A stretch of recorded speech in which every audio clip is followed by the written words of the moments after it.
Most of us have witnessed high emotions and strong reactions this topic seems to fuel. Many groups in BC have been vocal and active in their opposition to a new pipeline in the province. It has united environmentalists and First Nations fearing an oil spill, while others say we need the economic infusion and jobs. Stephanie Mercier now with the grassroots reaction to this latest development. The community of Kitimat has been anxiously awaiting the Joint Review Panel's recommendations. Kitimat is the proposed endpoint of the pipeline, so it would have a major impact here.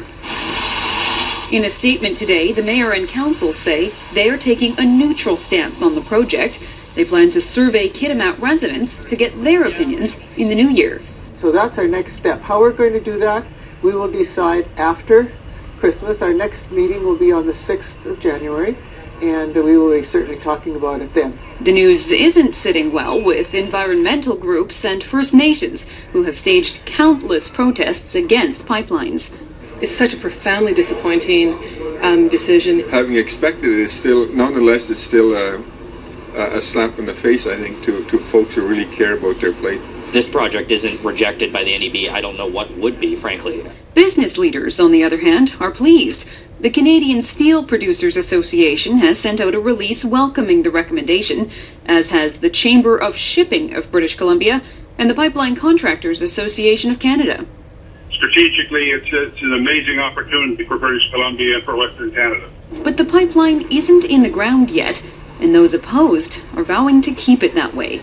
I don't see this project actually going ahead. I think it's going to be tied up in the courts forever, at where it should be. We'll go as far as we can go in the courts. At the end of the day, not every First Nation has the resources to go to court.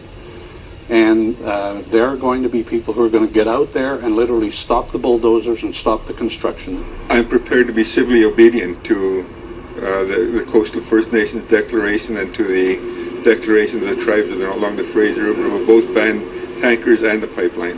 The federal cabinet has 180 days to make its decision on today's recommendations.